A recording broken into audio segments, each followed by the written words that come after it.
Good afternoon, everyone. I hope a nice profile session. And I think the prior sessions were a lot to kind of take away. We'll now basically move into the investor and financing side of cleantech. And I think collectively today we have a very broad variety of investors with very unique thought process. So we pick each one of their brains, and maybe towards the end we'll take specific questions. So let me dive right in. We probably club intros, but the first question also that I'd like to put forth, and we can go from here on. In terms of your own organizations, your funds, what kind of theses do you have for the space, climate tech, sustainability, and probably a little bit about your own self, if you could just start off. Hi, I'm Sailee. I currently work with Rainmatter Foundation. At the foundation, I look at a strategy for messaging, and I'll talk a little bit about why we look at messaging. But about Rainmatter, so Rainmatter it's a non-profit. It's actually a foundation, so it's not a fund in any form. But it is also a grant-making organization. So it does in that form. It does do funding. In terms of our thesis, there are a few areas that we look at in terms of verticals.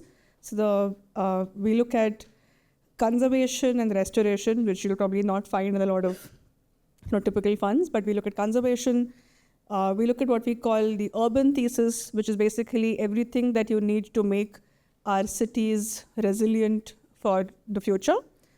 We look at rural, which is basically the same thing, but from a rural lens, because we believe that the solutions you may need could be different when you look at it from a rural lens. We look at energy and materials, and we now also look at messaging, because we believe that messaging is a tool that we need to use in this fight against climate change, right? Across all of this, we take an ecosystem lens. So we very strongly believe that in a lot of areas of climate, the ecosystem is still being developed. These are very, very new fields. And so it's not that you have an existing ecosystem that is ready and you can just go and plug a solution into it. The ecosystem is really probably needs to be transformed completely, right? So we can talk about waste. We've spent some time talking about waste today. And I think we all agree that we need to reimagine the way we look at waste, right? And the entire ecosystem needs to come together. And so the lens we take is that we believe we need to take an ecosystem lens. And when we say we, it means everyone. The entrepreneurs who are building, the funders who are supporting them, and other players around, which could be like policy organizations, CSOs, the development sector, people on ground. And we need to think of how together you can create a better future and not always optimize for individual gains, right? And that's kind of the lens that we take when we look at organizations we partner with and therefore fund at the foundation. I think I'll pause there. Thank you. Good afternoon, everyone. Anirudh here, Java Capital. We're essentially a deep tech and climate tech fund, investing at the pre-seed, seed, pre-series A stage. It's fair to say that when we look at climate, we look at it with a deep tech thesis as well, right? So a lot of the companies that we look to invest in climate end up having that IP-driven model. Now, there's a lot of overlap in terms of what climate is and deep tech is. Now, tomorrow we might look at something in space tech, but that ends up having huge applications in, say, disaster management. Has huge implications on, say, agri. We might look at something in biotech, and that has implications on the climate space as well. So it's clear to say that we will look at something that has a clear, identifiable moat in terms of IP.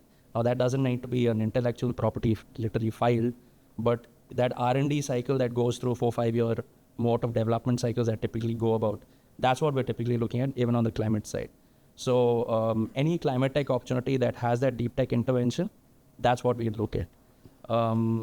We've done a bunch of investments in the past that might not directly overlap in this, but we did investments in companies like Agnikul Cosmos, right? Which is going to do satellite launch vehicles, which do have implications on, say, satellites going out there, solving a large climate pain point. We've invested in companies like Urja Energy, which does focuses on thermal runaway for batteries. We saw a lot of batteries blowing up a few years ago. So focused on that, focused on battery simulation environments. We're looking actively at areas that work closely with policy, right? So how we approach deep tech is it needs to piggyback with what's happening on the policy level, be it globally and domestically as well, right? So you can't have these deep IP-driven models without policy-level support. Now, you can't have something, say, a green hydrogen sort of evolution in the startup ecosystem without the green hydrogen mission pushed through by the government. Similar to what happened in space tech, right? You have in space, or you have ISRO really stepping up and helping out. You have the POEM systems. Then you also have the whole the production the linked incentives which helped in the mobility space. So we work very closely with the deep tech thesis, piggybacking on the entire policy level intervention coming through from the government. So yeah, that's essentially it. Hi, I'm Maya Chandrasekaran. I'm the co-founder of Green Artha, which is a climate investment firm. We essentially invest in what we call the means and modes of production. So the climate technologies that will enable the transition to a green economy. What that means by way of themes is everything that powers our economy. So energy transition, built environment, circularity and industrial decarbonization, industrial and SME decarbonization for India. We call these our broad themes, and then we have horizontals that go across this. So CCUS is a horizontal which could fit into any one of these. Alternate materials, green chemistry are all things that fit within each one of these. Where we come in as a fund is a little bit later than, for example, Java. So we would come in at what we call sort of the pre-growth inflection point. So this is sort of pre-Series A, Series A, where the tech is proven, couple of pilots have been done, and now it's time to really start growing, and now it's time to start scaling. One of the things that we feel is very important is that we layer capital with what we call commercialization support. Because of the types of companies that we work with, very often similar, kind of deep tech, hardware-based companies that actually do produce things and manufacture, the growth trajectory and the commercialization path is a little bit different. And so we work very closely with entrepreneurs to enable that to happen. It is very different to be doing sort of manufacturing in a demo plant versus setting up your first commercial plant versus then going from the first commercial plant to your fifth commercial plant. How you line up your inputs and your supply chain, how you line up your offtake, how you line up your financing are all things that are somewhat difficult to navigate for entrepreneurs who are doing it for the first time, and that's where we really come in. So that's where we invest, and that's how we work with funds. Like Sailee mentioned, we also fully believe that it's an ecosystem that has to come together.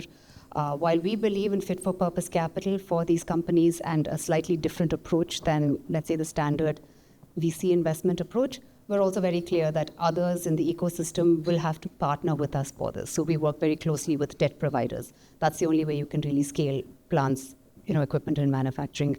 You can provide customer financing. We work with ecosystem providers to provide non-dilutive funding where there's early stage requirements. We work with corporate partners to provide the sandboxes for these innovations to start going to that first techno-commercial validation, which is where both partners start to be able to speak to each other. One of the biggest things that we have seen is that innovators and large corporates speak very different languages, and we need to be able to get everyone to the same point where they understand that it's very often not about the technology. It's about how it integrates with existing systems. It's how risks are mitigated along the line. It's how the people on the ground are really taken on board from a training perspective.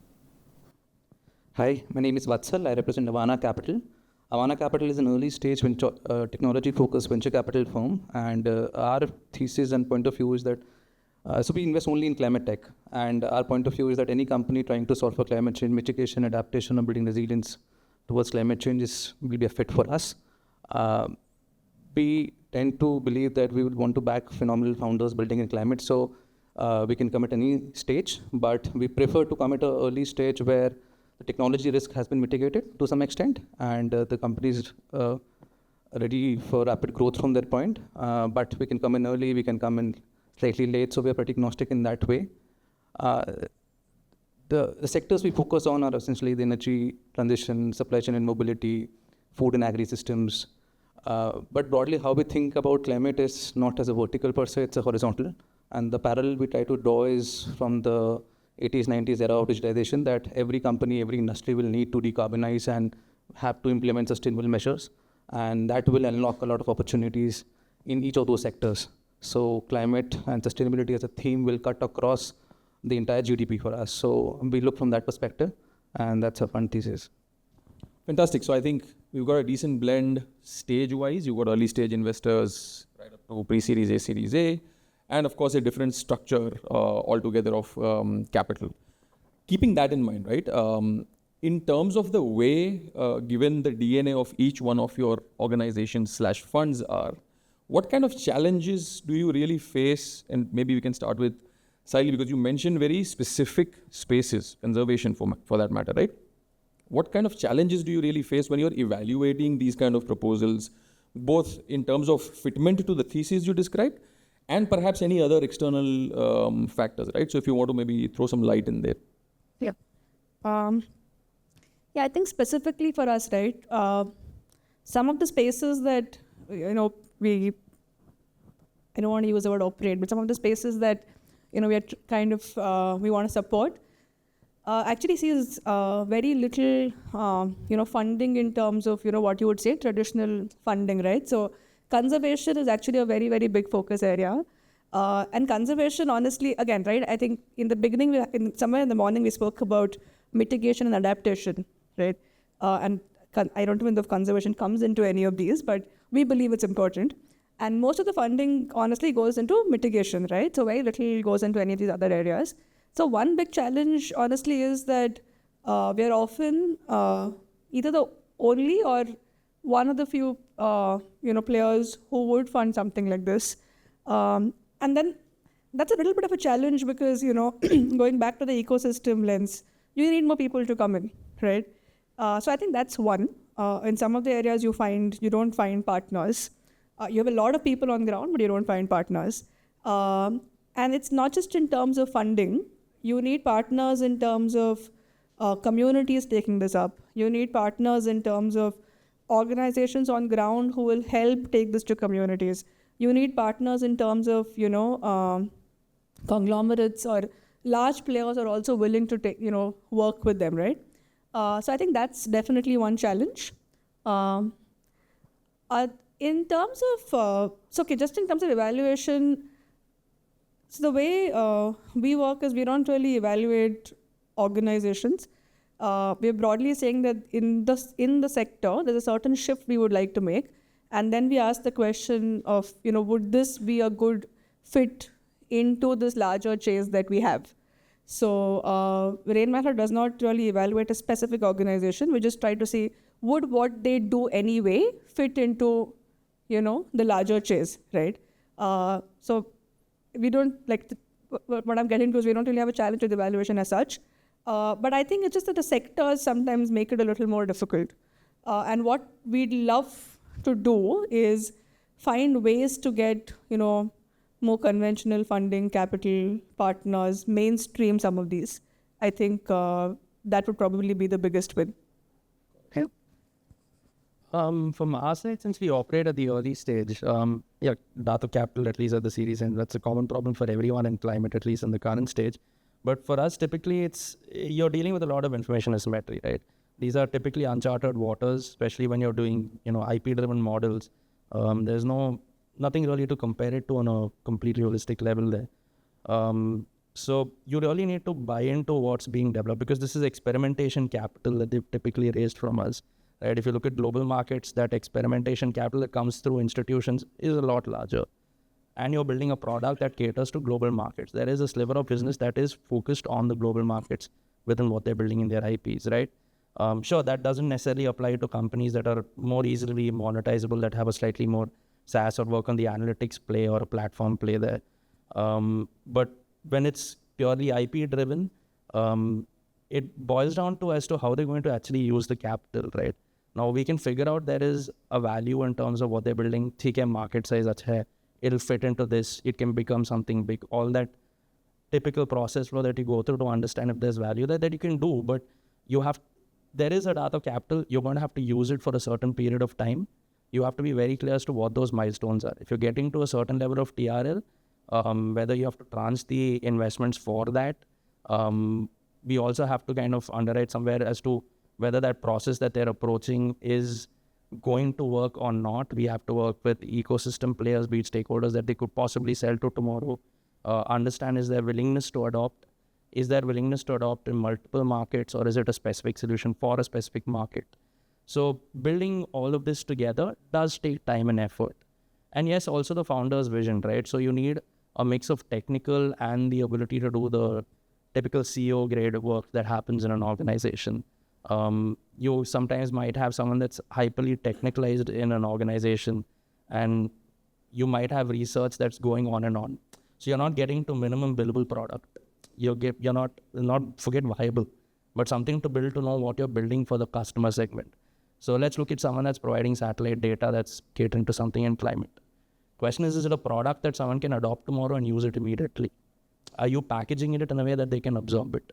So these are the nuances, and that typically comes from the founder's ability to understand what the market wants and needs.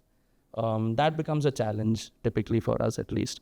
So, I mean, just kind of highlighting a point you made, as a challenge to evaluation then from a fund's perspective, because there's a whole lot of triangulation of problem statement that you end up doing, is time taken to evaluate deals or startups or entrepreneurs in this sector starkly different from, or maybe longer or shorter than what you otherwise look into because of these factors? Yes. I mean, see, if you're looking at slightly more palatable concepts, which are like, say, I mean, not that SaaS is easy to understand, but it's a lot quicker to move at, right? When you're dealing with like let's say you're looking at precision fermentation all of a sudden, right? It becomes hyper technicalized, and you have to sit and spend that time and give it that time. Someone's done a postdoc research in it, so you have to spend some time in it, right? So these are slightly more complicated models. Monetization takes a while. So you have to stress test this in different ways to really understand and build conviction on it. That becomes a challenge. It's the same as what we do in deep tech. It's a very similar process. Probably, at least when I worked in agnostic VCs, it wasn't the same as what we did in fintech. It doesn't take the same amount. It doesn't need the same level of stress testing to understand the model. So yes, you do need a little more time. And if I may just add, like some of my earlier experience, I think in something like fintech, right, or SaaS or whatever, you often find parallels that are pretty close. So you have something to benchmark to. You see something and you're like, hey, I've seen something that is similar. What I've seen often, in what we call climate tech, which is a very, very broad term, is sometimes there's nothing like it. There is genuinely nothing like it, right? And you're like, hey, I can't draw a parallel, which makes it that much more difficult to then evaluate because you're really doing it from scratch.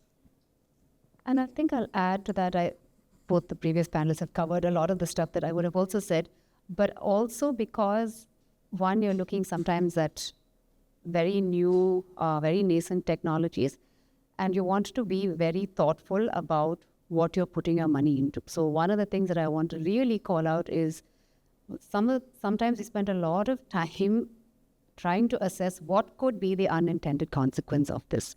That is one of the biggest things that we have to be careful about, because obviously every technology has unintended consequences. This has kind of very far-reaching and almost global consequences. So we have to really think about what happens when you do enhanced rock weathering.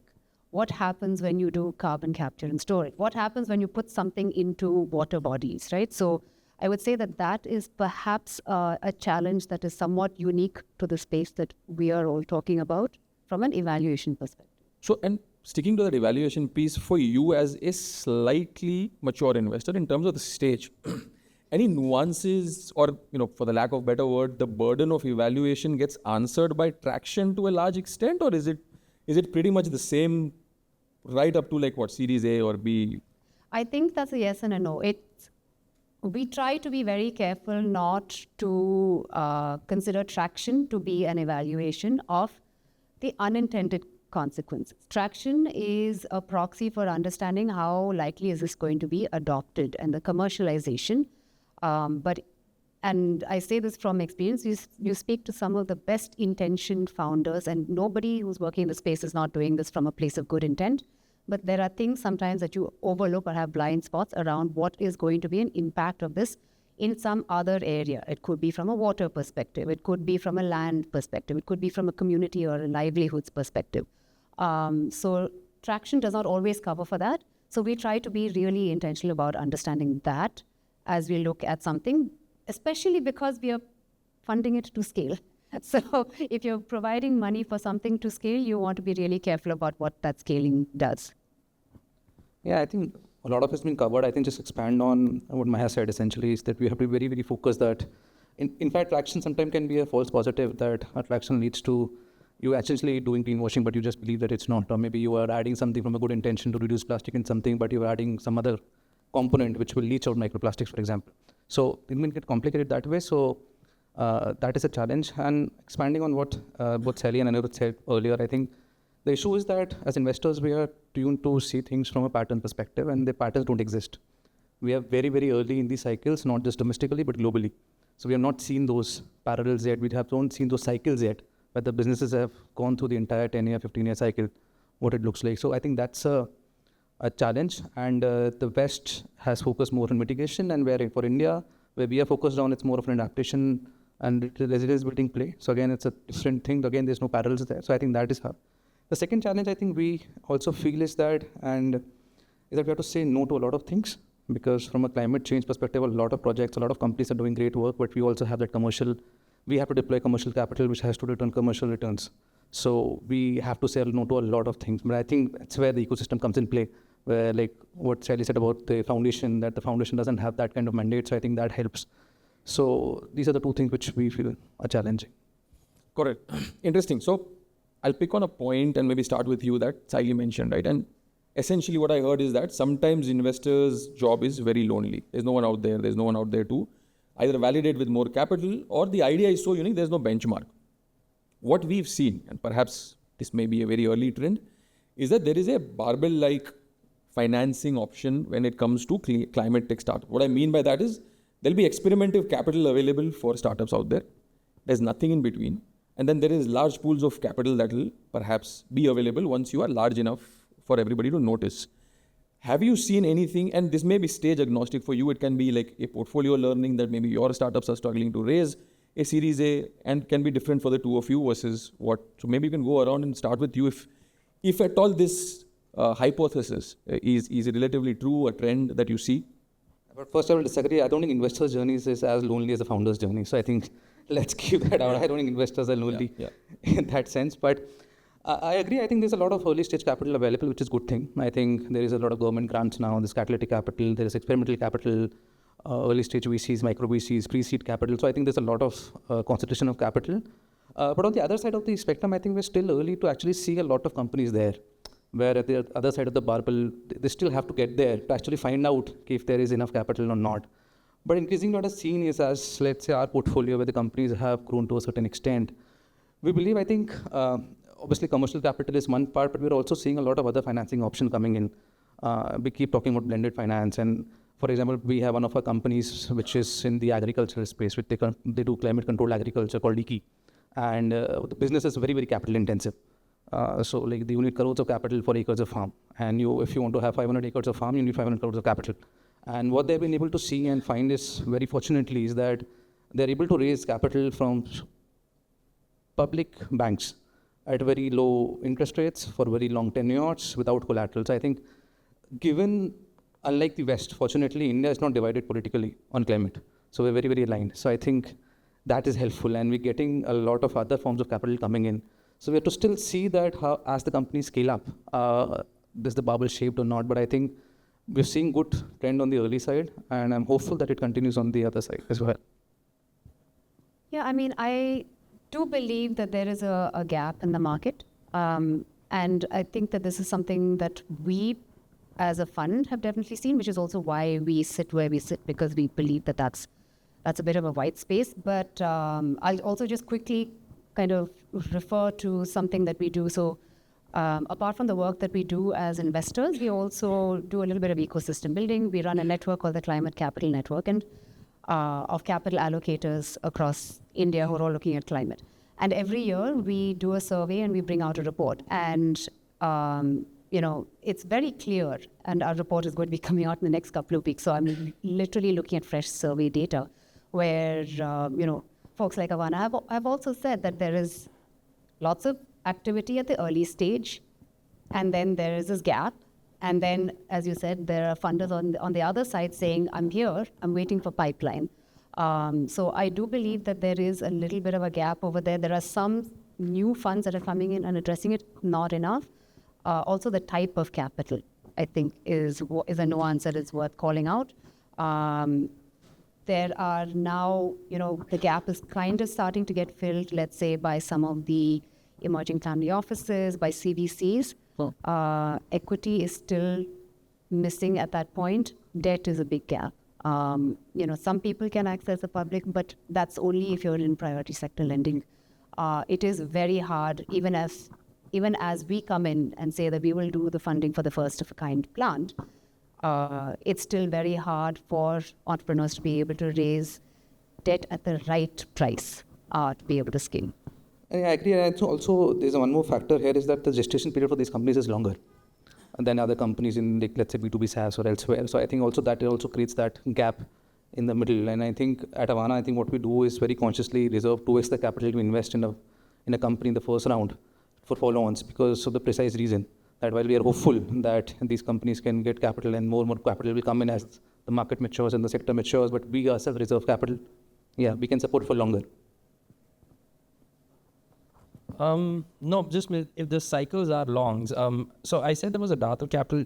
I think in terms of money moving into these companies, yes, there is, but there is capital available out there in the market with the larger funds, so say Series Bs and so on. They're going to take a portfolio approach, right? Because they have an agnostic thesis. What we need is more dedicated funds in this segment, say climate-specific funds.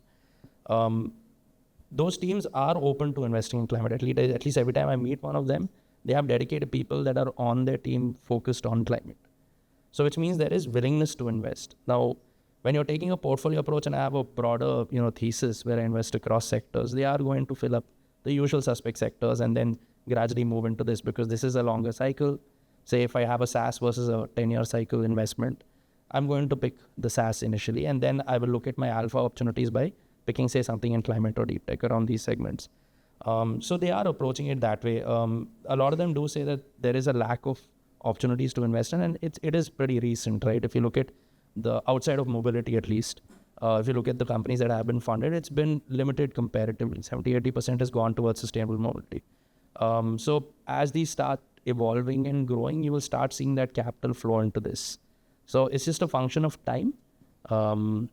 And yeah, like I think they mentioned, other avenues of finance could be really helpful, right? I think there are some decent debt structures that exist globally that really help climate tech companies, right? Because how do you enable a company that's not able to monetize for 7, 8, 6 years on some level, and especially if it's corely IP driven?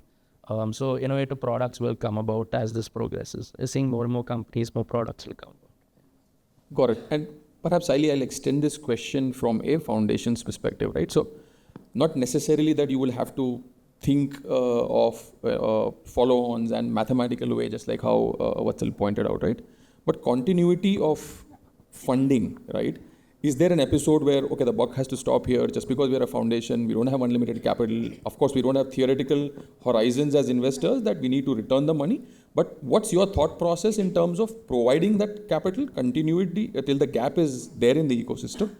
And any episodes, any learnings, and your thoughts on, how the financing situation is? Yeah, so absolutely right. I think even when we are funding, the organization has to become what we say sustainable in some way, right? Funding can't be the way of, because that wouldn't make, also because then at that point we would not get scale, right? As a foundation, because, so I think that's a question we do ask. And there is, and I think like what everyone said, there is some gap in the middle, right? Now it can be two ways, right? One is, also what Vatsal was referring to, there is a long gestation period.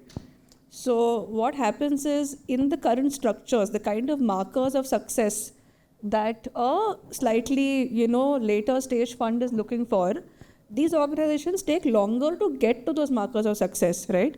Because a lot of this is deep tech. Your cycles are it's not software, where you launch something and you get results immediately. A lot of testing takes months. So somebody who's, doing something, say in built environment, somebody is doing maybe an alternate cement or something, they're going to take probably 6 months or a year to just test after they've even gotten the pilot, right? So every next stage takes longer. And I just want to like underline the point Vatsal was making on a long gestation period. It is actually long. And it is not long by like, 10% or 20%, right? It is sometimes like double or triple the amount of time. And our traditional structures don't have the patience for it. And therefore, so there is definitely a gap. And so I agree with, what Antani was saying. We probably need to just reimagine this. There need to be climate-specific funds at that stage. So you have climate-specific, or at least funds which have a very clear focus on climate at the early stages, right? So like both, Avaana, all very clear focus. They say we'll do climate. But you don't have that, in between. And maybe that's really the gap. Got it. Another you mentioned about IP and regulation, right? Taking an example of space. Kind of a very cliched question here, but if I have to point blank ask, where are the regulations at with respect to promoting or honing sustainability businesses in climate tech? Because regulation can be a headwind till the time it's a overhang. It can be a tailwind that happened in space tech, like suddenly you have evangelization of ideas, funding, all of that stuff. If I have to point blank ask, in your opinion, in whatever evaluation you've done, how is the regulation towards climate tech and sustainability startups and entrepreneurship? See, I mean, we look, like I said, right, I'll keep hitting on this. We look at a lot of policy level approach in terms of our investments, right? Because we saw that even with some of our space tech opportunities where it wouldn't have happened if that policy level support and the governmental support wasn't there. There's no way it would have happened. So we're seeing that, right? If you visit institutions across, say, India at least, if you go into the south, north, there's a lot of BIRAC related support. There's a lot of government grants. Now, if an early stage company getting a grant is not as difficult, it's pretty comfortable for you to raise about 1-2 crores, so at least you can manage to raise through grants to get that early seeds of validation in there. Also, there is policy level support. If you look at it in the green hydrogen, I think there's a policy level mission that's happening. There's also in terms of biofuel, there's a policy on that. There's, renewable energy targets by 2030. There's a decarbonization sort of target by 2030.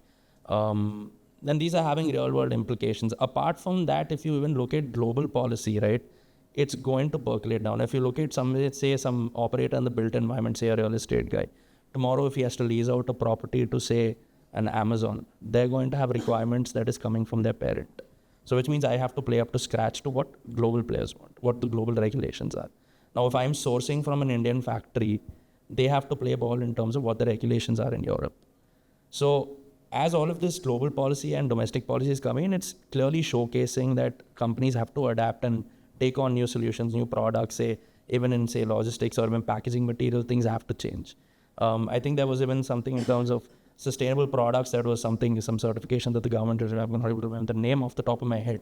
So there is a lot of push from the government in terms of this. So, and if you step into any institution, honestly, I mean, you're seeing a lot of access to equipment and infrastructure, which didn't exist 7-8 years ago, 6-7 years ago.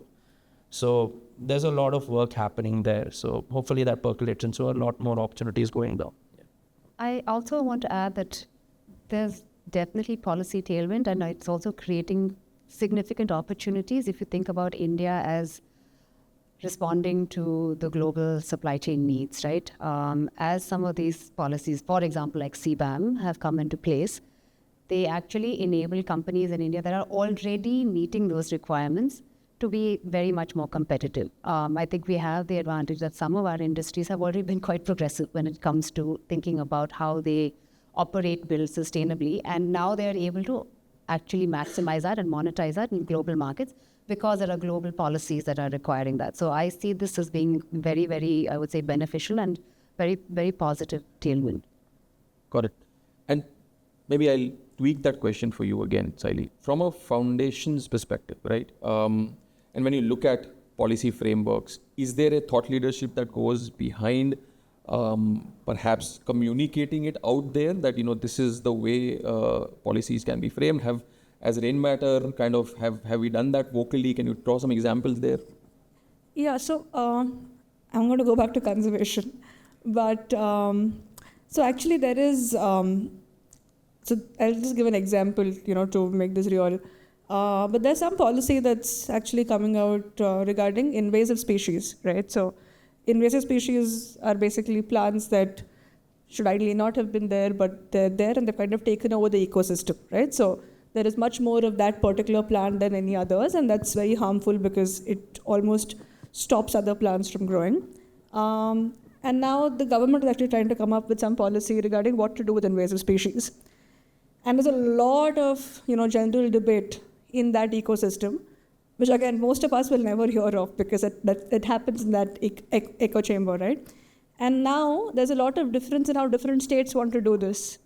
And so one thing that we're trying to do is actually get different organizations together, first develop and maybe try and get some consensus amongst organizations working on ground on what this needs to be like.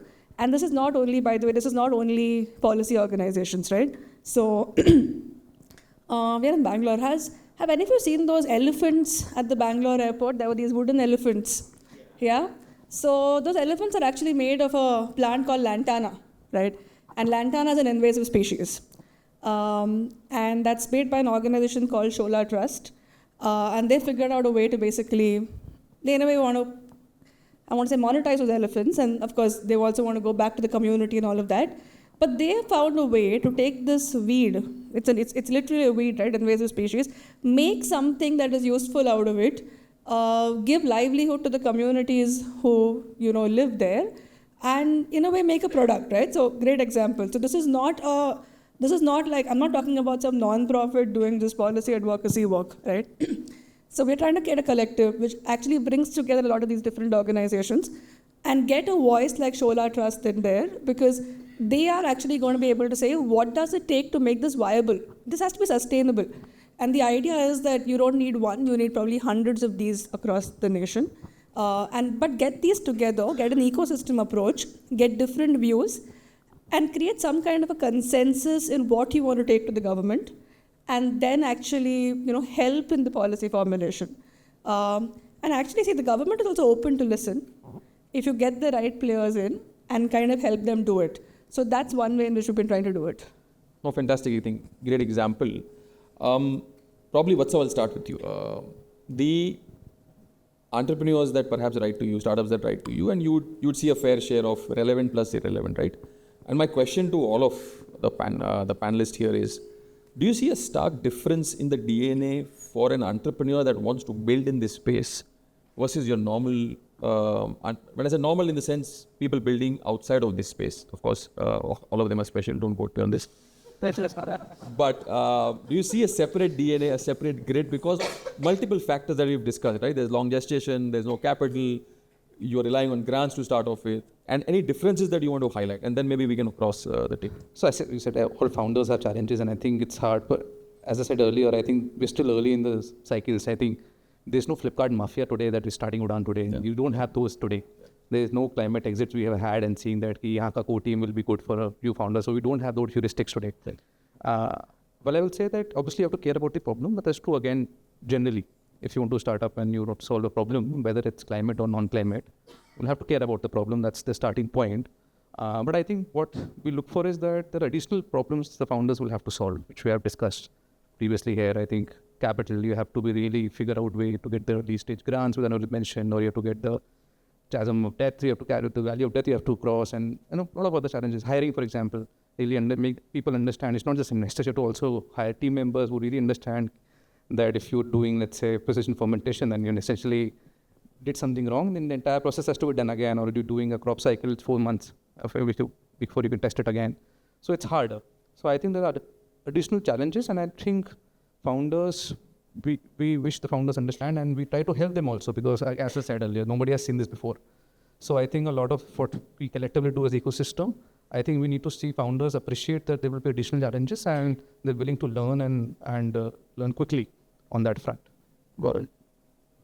I think just to add, you said grit and all founders have that. I will add a little bit to what you had mentioned in terms of the problem statement. Every founder is solving for a problem statement. But something that was mentioned earlier in the day is that we definitely see that these are founders. The reason they are staying in there is because of the purpose. So there is very much a focus on, what is the impact that is being made. The intent is always very clear. These are purpose-driven founders, and that is a little bit different from someone who has seen an opportunity and is building to meet that opportunity or that gap. Both of them can be equally successful, but that is I think, what enables the best founders in the space to keep going, because it is that much harder. And, I'm just add, fully agree. And I actually think the 2 points are connected. So the reason you see this is because I know all founders need grit, but you need like some extra amount of grit to do something in climate, right? Because it takes so much longer to see any success. And I think that's where purpose comes in. Because, sometimes when you see an opportunity and go into it, you are a little less likely to stay in it beyond all of those challenges, right? And that's why so often you see purpose coming in these founders when you talk to them. So many of them have personal stories or, but they come from a sense of purpose. And I actually think that's probably what lets them stay in the game that much longer. Sorry, before you pick the point, you've also invested in climate tech, right? And you've gone ahead and invested in a lot of deep tech companies as well. So maybe from that, any specific difference that you would have felt whilst evaluating, right? Of course, from over and above what we've discussed, but that's the difference I want to kind of draw on, because most of them are focused on climate and sustainability, whereas Java, you mentioned, is also doing, deep tech stuff. So maybe from that angle, if you could bring in something. If I'm being very honest, it's a very similar dialect of founders, right? Because the gestation cycles are long. It's you're getting individuals that are from hyper-technicalized fields, like in deep tech, you had people stepping out of the ISROs and DRDOs that had spent years generating IPs. You're seeing the same in terms of climate as well, at least at what we look at. People stepping out of, say, DuPonts of the world, or say, large biotech behemoths and so on. So it's a similar dialect. Typically, what we like is a mix of technical and the business side in this, because eventually you do have to build a business and a commercial model that works, that returns capital, right? That's the whole fundamental model here. So we like a mix of those two, a clear trajectory in terms of what they're working towards, right? Because capital is not easily available, so you're going to have to extend that as much as possible, right? So being able to adapt is something that we really look for as well. Sure, market dynamics might change and capital is going to be available soon maybe, but that ability to, extend, say, a 1 year runway to, say, extra 3-4 months, being able to get to the right TRL levels and hit those metrics, right? Because if you're going to spend 4 or 5 years not having traction, then what's going to be validation for the next stage investor? So if you're asking someone for a, say, 15-20 mil check, what becomes validation for them? So you're going to have to hit those TRL levels and show validation, show, interest from, say, the customer segment that really vouches for it and is willing to work with you. Because at least the deep tech climate intersection is no revenue and then it spikes up. And it's a really steep climb up. And that's typically the pattern seen across when we spend time understanding it. So yeah, that's typically what we look at. Understood. And perhaps a follow through, you mentioned people coming up with experience working for years. When you have evaluated founders, and currently, and it can be as fluid a response as possible, what kind of personas are you seeing? Are you seeing young folks, and when I say young, fairly out of college, purpose driven, that okay, I want to do something in this space, or you're seeing a trend that inevitably starts with people who faced this problem for the longest time and then they come to solve that problem? I mean, when you have perhaps evaluated a lot of them, invested in most of them, what's that persona like? I think it's a very diverse one for that matter. I think we have both on the either side of the spectrum. I think the young folks come more from a purpose because I think they're more aware and they're more conscious about it. The older folks are coming from a more opportunity sense because they have seen a long journey in corporate and they're seeing the trends at the top because it's actually starting from the top, the entire climate push, I think. So I think fortunately both. So our portfolio actually is a very big mix. We have young folks in late 20s, early 30s as well as mid 40s. So yeah. I'm assuming it's the same. Same. And I think there are amazing benefits to both, right? You have young people coming in with no biases, no legacy of how things are done, and therefore they're able to build something that is new from scratch because this is a new space. And they're also able to be very agile in their thinking. And then there are folks who have worked in a space for a very long time, therefore deeply understand that ecosystem and that market and that customer and are able to build very specific solutions. Makes sense.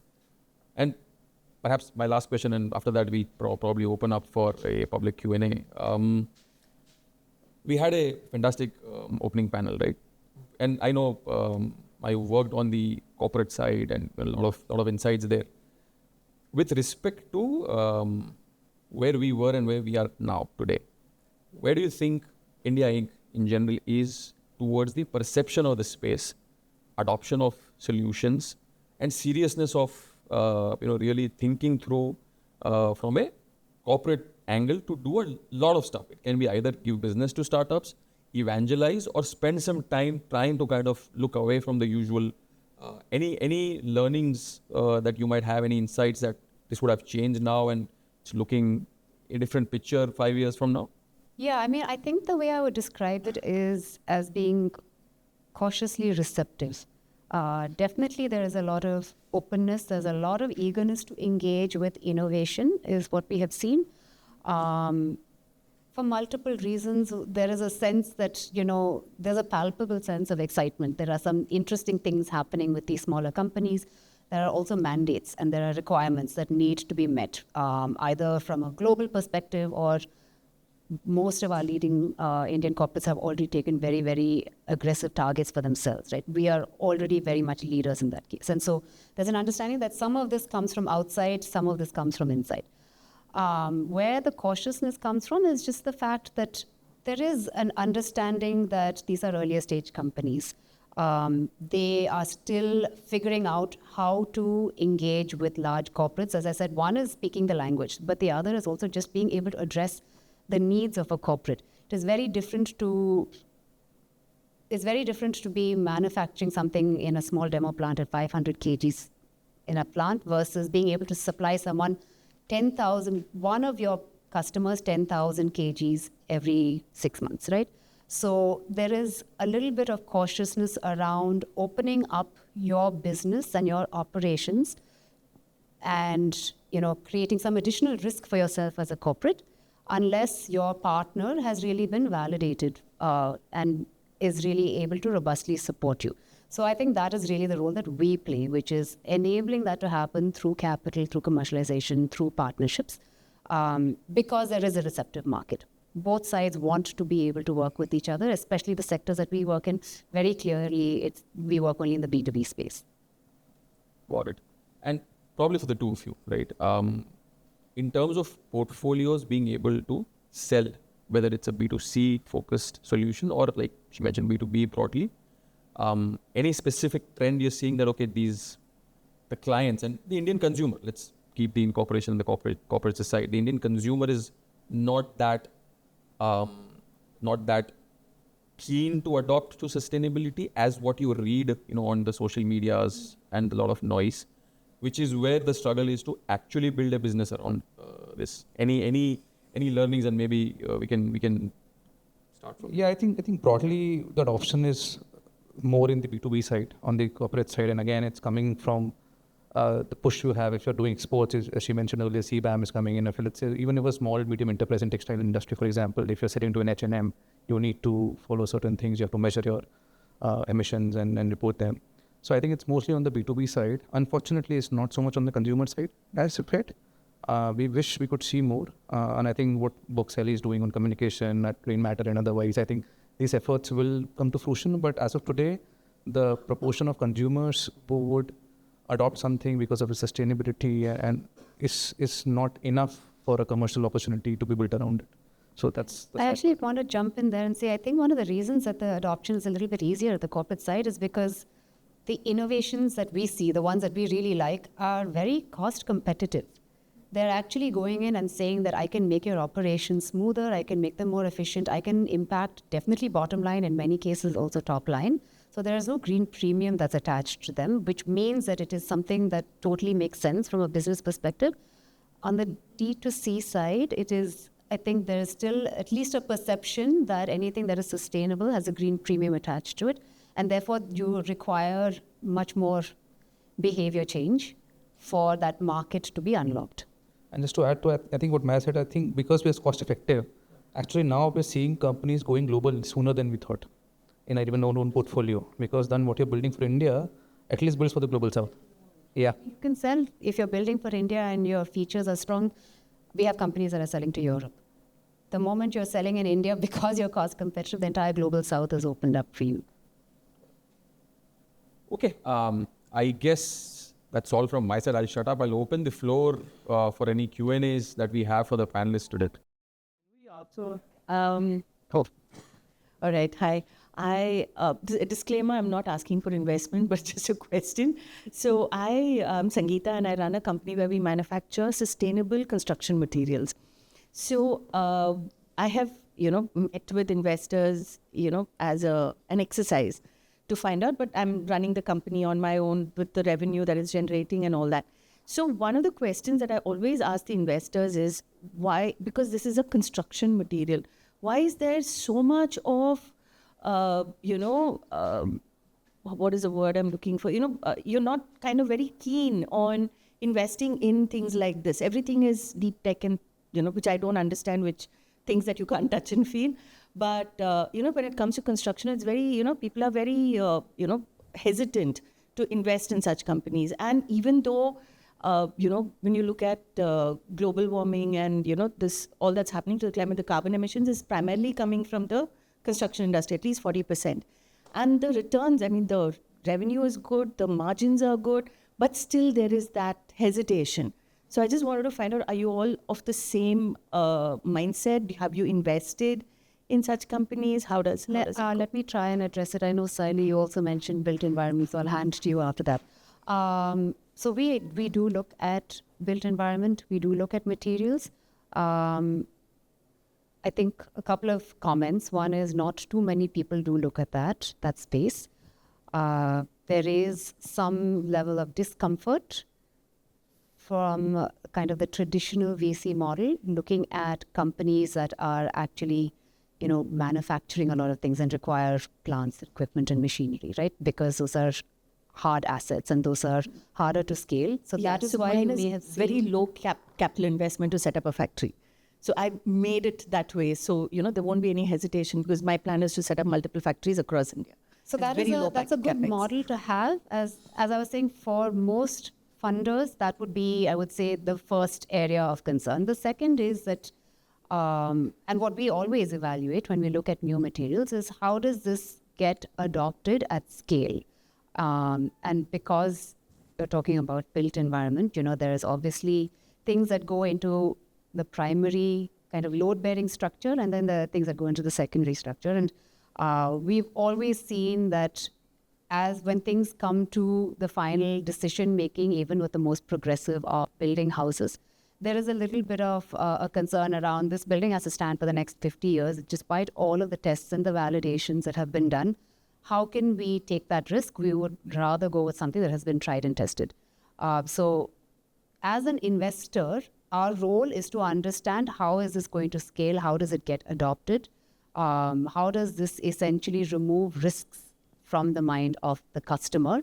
And that's the evaluation that we're doing. So that's probably what everyone that's spoken to you has been thinking through, which is why, you may have had some of those responses. Just want to add to that. I think it's an important focus area for us. I think there's a data around, 70% of Indian infra is yet to be built. So given that, and it has to be clean infra, sustainable infra, there's huge potential in the market. I think for us, what has been largely what Maya covered is like commercial considerations around it. We don't think that we have a point of view on as this category is for us or not. I think we are one step further into that, like which one of these companies or which model will succeed the most.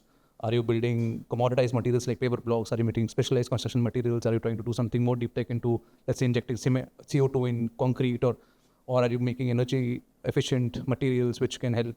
So it depends on all of those considerations. I think from a sectoral point of view, it's not that sustainable construction is not a focus area. It absolutely is. I would love to take it offline with you and understand what you're building. Great, thanks.